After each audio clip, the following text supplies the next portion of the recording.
What's up, everyone, and welcome to the Quarantine. I'm your host, Wolf, and today we're going to take a look at Hotline Miami 2 Wrong Number. Developed by Denaton Games, published by Devolver Digital. Available on Vita, PC, Mac, PS3, and PS4. Let's get gameplay time out of the way as usual. I have beaten every level in the game and finished the story mode on the PlayStation Vita.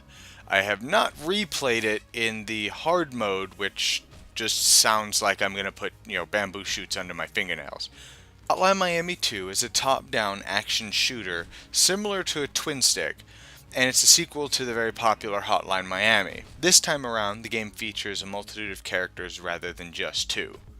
The thing that makes Hotline Miami so tense and unique is everything kills you in a single hit, but you also kill everything else in a single hit.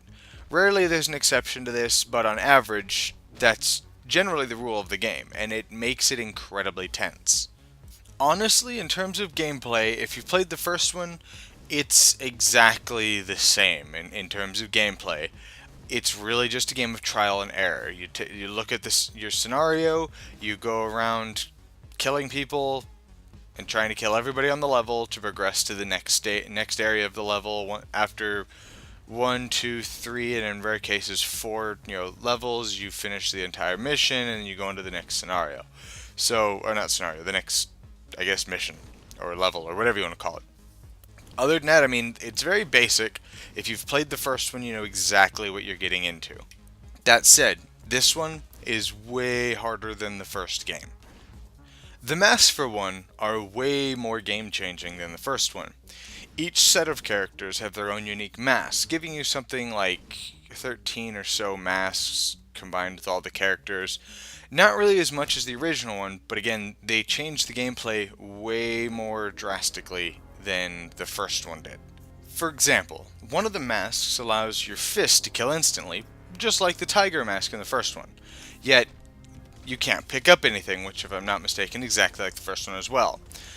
This may not seem like a big deal, as the first one, but it means ranged, even by throwing things, is completely out of the question. There's another guy that can dodge under bullets. If somebody shoots at you and you hit X, in my case, at the right time, you're going to roll under the shots and they're not going to hit you. Things like that is what each and every one of the masks in the game do, and it is hugely game-changing. The game also implements a few new enemies, one being a guy that can't actually be shot and killed. He's only killable by melee. And let me tell you, it's an ass clencher when you have your first encounter. You shoot him, and he keeps coming at you. It's horrifying. Some of the maps, however, I feel like the screen should have been zoomed out a little more or something. Many times I was killed by somebody I never saw, and mainly because on PC you can hold the left trigger and this camera will kind of zoom up to where your crosshairs are a little further and allow you to see a little further. But the Vita, you have to push on or touch the touchscreen and drag the screen down, which makes it a huge pain in the ass when you're trying to aim down a long hallway and shoot somebody. And it's a pain in the ass. I think it could have been implemented a little better. Even letting me remap that to the rear touchscreen, let me drag with the rear touchscreen, and it would have actually worked better than me having to take my finger off of one of the sticks to drag the screen. Terrible implementation. On PC, however, it works a lot smoother. The visuals of Hotline Miami are a retro pixelated, look, just like the first one. Honestly, I think they fit the game perfectly. If it was any other art style, it would probably feel a little too edgy, and first and foremost, it would get huge amount of media buzz, which may or may not be a bad thing. But it would feel really edgy if it was anything other than that. Now, the audio in Hotline Miami 2 is outstanding. Exactly how it was from the first one. Easily, it's one of the best soundtracks in the game that I've heard in a long time. And if you haven't noticed, I generally feel if audio is generally just kind of meh to me. Unless something really stands out, it's there, honestly. Like, having decent audio is expected. If you have bad, I'll notice it. If you have great, I'll notice it. If it's anything other than those two, it's really there for ambience, and I'm not really paying a whole lot of attention to it. If you haven't noticed from any of my other reviews, most of the time the audio segment is fairly small. But again, the audio in Hotline Miami is outstanding. It's going to have you door slamming, pistol throwing, and curb stomping bad guys into a coke-fueled night. Now the controls are basic but functional. It's, again, basically a twin-stick shooter. One stick moves you, the other stick rotates your crosshairs. However, on the Vita, again, you have to use the touchscreen to drag the screen around. It's a little annoying.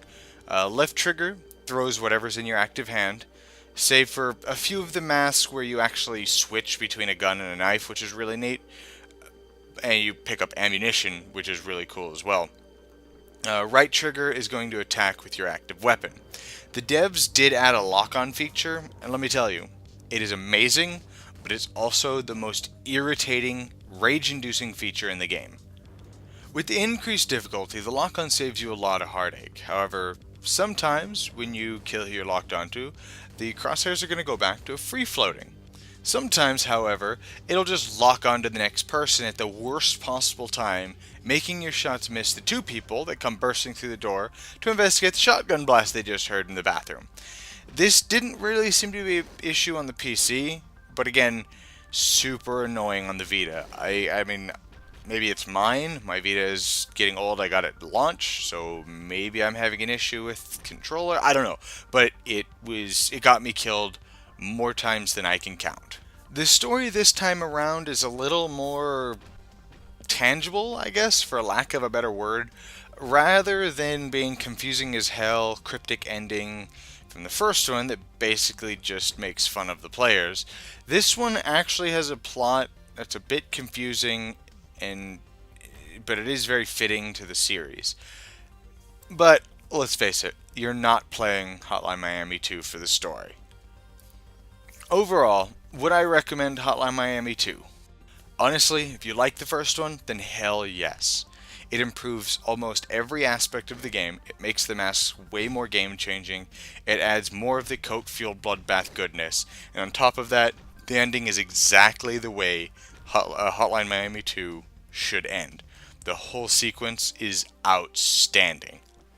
Thanks for watching, guys. I hope you enjoyed it. This one's a little shorter than I expected that it was going to be, but, I mean, there's not a lot to Hotline Miami 2. Great game, though. If you could like, comment, subscribe, and I will see you next time in the quarantine.